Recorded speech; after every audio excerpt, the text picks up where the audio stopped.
Hi everyone, welcome back to the channel and the final video on the Mercedes GLA. This is the one we've all been waiting for. The paint shop has been very busy and we've been waiting on that call from him to say drop it up here. So I've finally just got that call. We're going to try in this video to get it dropped up the paint shop, pick up where we left off when we get it picked back up, put it all back together and hopefully crunch them numbers and this be the final video on this car. I'm really looking forward to it being completed, and when we do go and pick it up from the paint shop, we'll be able to pop them number plates on it and actually drive it home. But for now, because it's not all fitted up properly, I am going to load it onto the back of the truck and get it there. Quite a lot of you in the last video was a bit worried about how rough it seemed to be running and the engine moving. But guys, the engine had been removed and it hadn't been run for quite some time. So I think you would agree now it is back to normal. Of course, we're going to be doing a road test and a proper snagging on it once it does come back. And don't forget, don't worry about all these gaps. None of this is fitted permanently. It is all loosely fitted because it's all got to come off at the paint shop to be painted. Let's crack on, get it up there and get it all in one colour. Just turned up for it and it looks incredible. He's done a really nice job of it, painted the whole front end, the passenger side front door, and then gone round and mopped the rest of the car, and it's come up incredible. That lower lip down there on the bumper, got him to paint that as well, just so that it matches with the front one there that I got him to paint as well, because they would have been slightly off colour. But yeah, really happy with it. Let's get it loaded on the truck and get it back to the yard.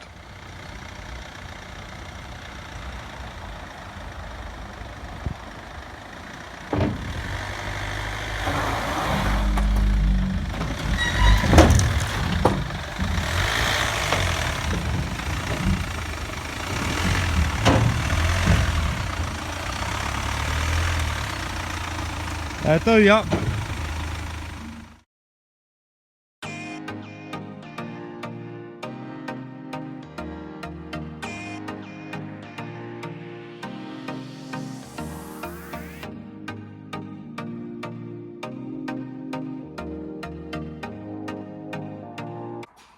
It's so nice to finally see the car back now at the yard and we can crack on and actually finish this one. It's been standing around for quite a while. It sat here for quite a while before we actually got on it, but it's back now and we do plan on completing it.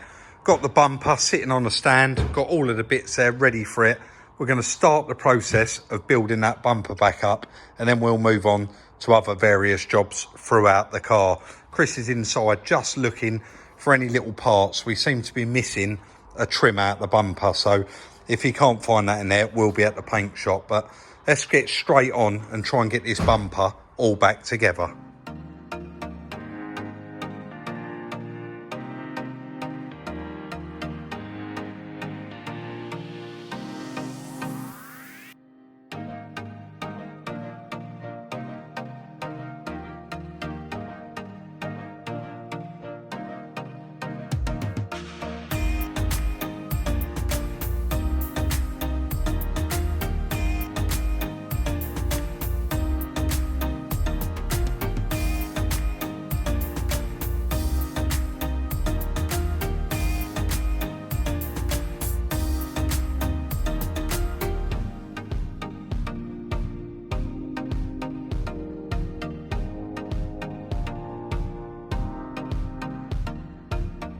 Unfortunately, you couldn't see a lot going on there in the background, but there genuinely was a lot going on. Chris has run all of the washer jets back right through the bonnet, the A-pillar covers, he's cleaned them up and put all them on. I've been busy there putting that whole front bumper back together, and that was a bit of a task in itself because I put the grille in and then I had to take the grille out to put the top piece in. And then I put the lower grille in to the silver piece. Then I had to take it back out because the silver piece has to go in first. So it was all a little bit complicated, but we really are moving along with it now.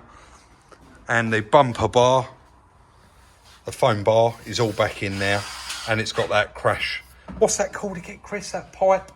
pedestrian protection. So this is the one, when it gets squeezed, these little sensors, it triggers them and actually blows off those actuators there in the bonnet and throws that bonnet up backwards. So moving along with it very, very nicely. Can't wait to get it down off the ramp and actually get all those seal covers and that back on it, but we'll continue on. It's actually the next day now, back on the Merc, trying to get it nipped up in this video. And I've had it plugged in. We've been running around plugging various bits in, plugging the bumper in, just going through it, and it's got a flat tyre light and it's got an engine management light still on, and it keeps coming up auxiliary battery malfunction. So I've got the little recovery charger. I've chucked the battery on charge and it just keeps coming up fail. So this battery is actually knackered. And you Google that part number on there, I just looked online. There's a few abroad, these batteries, but they're actually, from the dealer, about £80. Now this, Chris got his tape measure out, measured this battery, 12 volt, 1.2 amp hours. This little battery here, exactly the same, 12.2 amp hours, same size battery, but for an alarm, round at tool station, how much? £9.32. We're not saying it's going to work just yet, but we're quite confident, and we're going to plug that one in there and see if that solves the issue. Don't seem to be capturing a whole lot in this video. I have just fitted that little auxiliary battery, but really we want to plug the front bumper in as well, just to test all the lights, get all the lights out. Lift it high, Chris, and you've got those little lugs there, haven't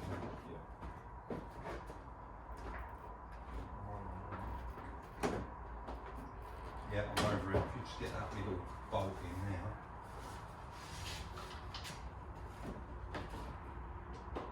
Got it? Yeah.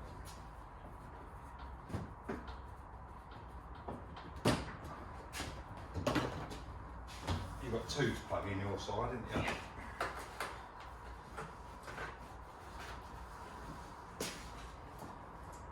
Got the little pedestrian protection thing down here to plug in. One my side, one Chris's side, and the radars that side that Chris is as well.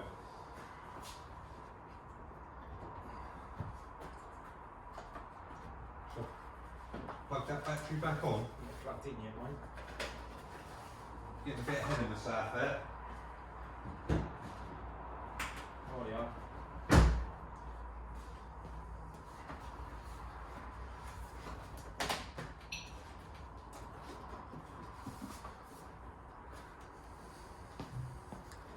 None of that's clipped on there properly, but that really does pull that car together with that front bumper on there.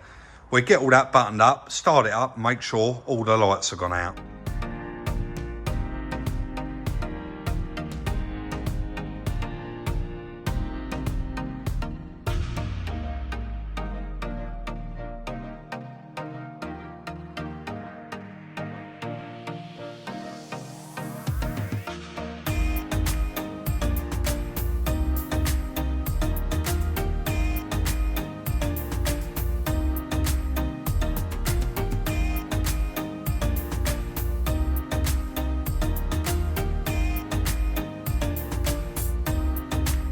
You would see on that bit of time lapse there, I mean, no exaggeration, Chris, how long was that? It was a couple of hours there, wasn't it? Couple of hours just trying to get it all lined up. That front panel has got to be absolutely bang on so that all of these gaps are 100% uniform. And they've got to look right down the edge of that wing, all the way around that headlight. See that gap there? Then you've got right across the top of the bonnet and the bumper. And then, of course, that gap there was so hard to achieve to get it all to flow. And we was really, really fighting with it. And genuinely, we couldn't quite work out what was going on at first. We'd get the bumper right, then we'd get the wing right, and then the bonnet wouldn't sit right. And we thought the latch was loose, but the latch was actually tight. And do you know what? Guys, it actually turned out the painters actually removed the bonnet and removed the wing Obviously this side we knew it had been removed because he's done that. We had that little bit of damage just here, didn't we? And that's now been repaired. But he's actually had the bonnet off and hung it up to paint it. And the bonnet hinge bolts, the actual bolts was loose. So every time we was getting it about right, that bonnet kept moving. But I think you would agree now, perfect. We're just going to concentrate now, get the wheel arch liners in. We did all the under trays earlier off camera. They wasn't important. There's a few little 10mm plastic bolts, but we'll show you it underneath after. We need to double side tape this wing, and then of course it clicks in all down here on the front bumper. The other side, it is, because that wing wasn't touched, it's still on there, so we've just got to click all that home, get the wheels off and get all the arch liners in it. But yeah, there wasn't a lot I could show there while we was messing around. The good news is the little battery that we put in it has worked perfect. It's turned the light out and all the faults have cleared on the car. So let's crack on and see if we can get this one wrapped up.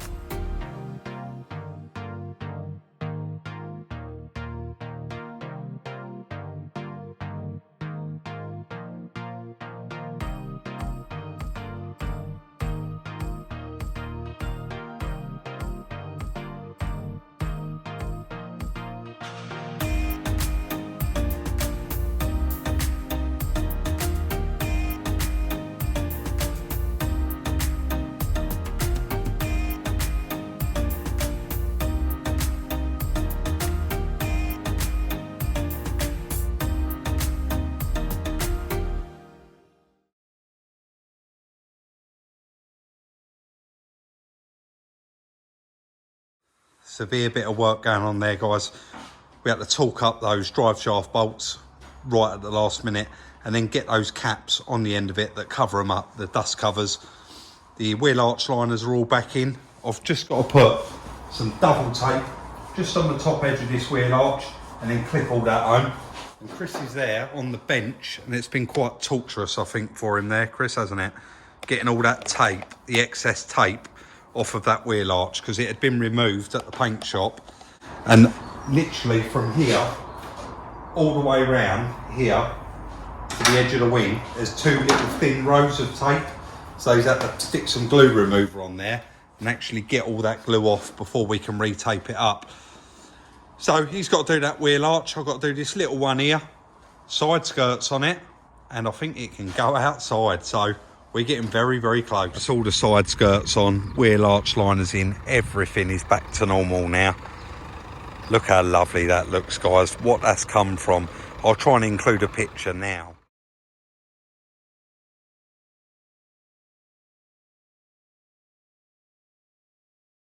But it really has come a long way, and we're so happy with the way it all gapped up. When we finally realised that the bolts were loose, the nuts were loose on that bonnet. So let's just get out of that wind. What a lovely car. Let's take it out on a road test and check the alignment, and if that's out, well, we're going to get it checked anyway. Let's go get it done. Here we go, road test time, and seems to be lovely. Steering is a little bit off, steering wheel is a little bit off, so we'll have to have alignment done, but that was always something we was going to have done anyway. It is a little bit road noisy because we haven't got the back seats in it yet, but seems to perform lovely, and it is driving really nice, changing up and down through the gears. Just got no complaints with it at all. Got nearly a full tank of diesel as well, so that's handy. Temperatures up to normal. Yeah, just can't fault it. Brakes are still a little bit grindy, but I think that's because they've got, obviously it's been sat for quite a while now, so they're going to have quite a lot of surface rust on the discs. Can you hear it changing up through the gears, Chris? Yeah. Smooth though, isn't it? It's very, very smooth. Got a bit of noise in the back there. Just spin that camera around and show. We're actually driving, and we still got no back seats in, so we've got a bit of noise there, but we'll do a little bit of an accelerate in it.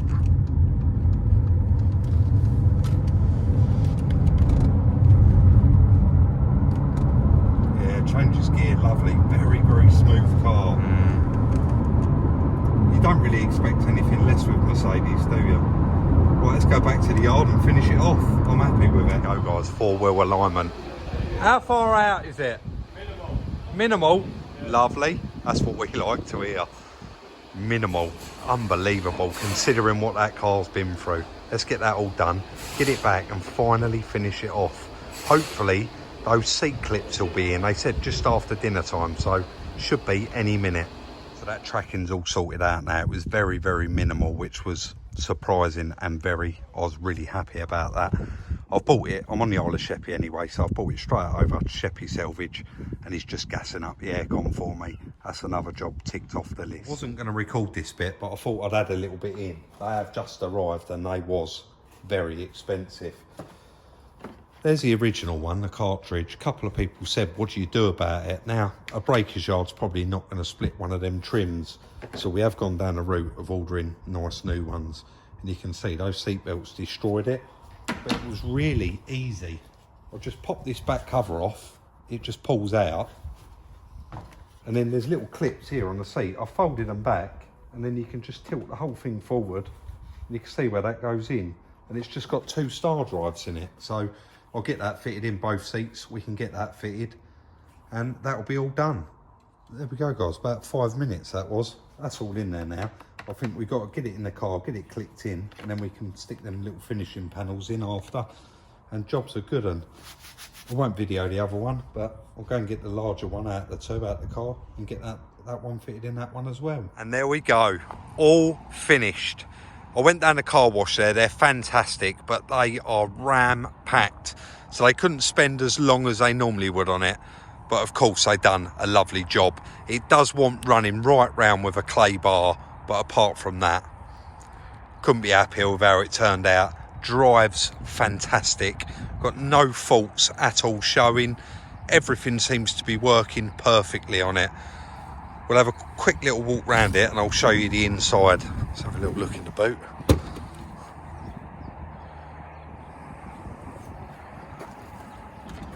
All come up very nice in now.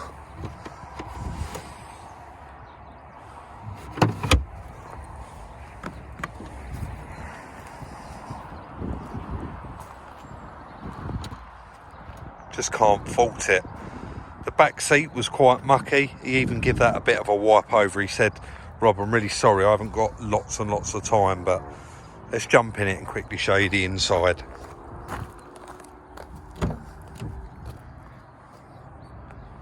It's all come up very, very nice. Of course it would benefit from a full valet, but quick little valet down there. And that back seat was quite bad and they've got it up a lot better than what it was. Guys, it's that time. Let's get inside and crunch the numbers. You're gonna have to bear with me a little bit on this one, guys, because it is a big list. I've just brought the car back in. The under tray was the last job left to do and we have left it right till the last minute. Chris has just gone to grab it and we'll crack on, get that fitted, and that is that car. That's a wrap. So, the Mercedes GLA purchase price. Now, quite a lot of people in the comments in the first video said, why would anyone insure that car third party? They didn't insure that car third party. Unfortunately, the lady's boyfriend was driving the car and he was fully comp on his car and he was only third party on that car. So it was a bit of a downer for them, to be honest, because they'd not long had the car. So they'd had various offers on the car and they asked me a price and I said, yeah, I'll have it, £3,000. The guy that put us onto it, I gave him a £50 drink. Collection was the other side of Essex, and so it was £10 for the toll, £40 for diesel. Right, the airbag kit, the front panel complete with front panel, rad pack, headlights, bumper and trims, grills, the wing, the splashes and the bonnet. We got all of those from that same RL, I can't even think of the name of it, in Essex, and that was £2,250. Now, there was, quite a lot of you pointed out, a full front end for it, on eBay for £3,000, but that didn't come with an airbag kit. So I did shop around a lot, explained to the guy that I could probably get all of it for that price, and just the way it worked out was $2,250. We was quite happy with that. The chassis legs, as you know, we went down the genuine route and bought 2 new ones for it. 2 pieces for the left side, inner and outer, and for the right side, it only needed an inner. The outer had no damage on it at all.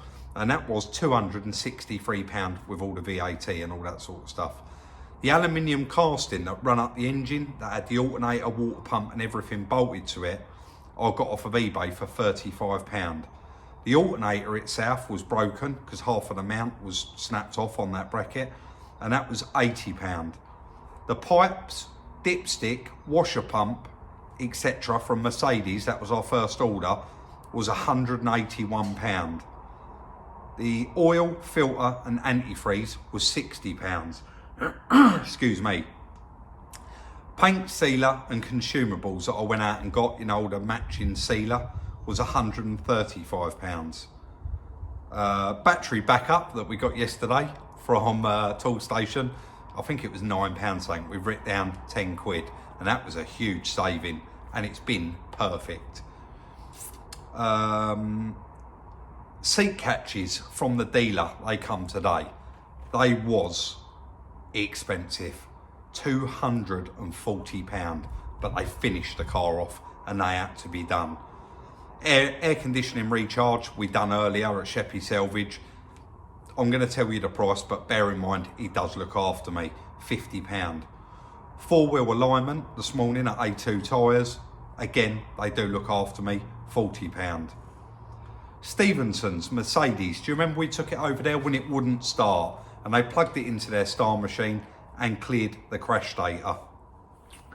So that he wouldn't take no money, I gave him a £20 and told him to buy everybody breakfast.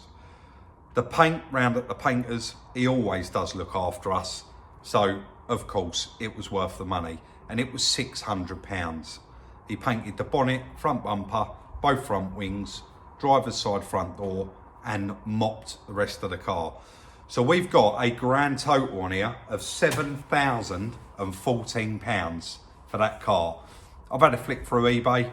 Prices fluctuate, they vary depending on spec, model. They do that in a manual, 4-wheel drive, 2-wheel drive, mileage.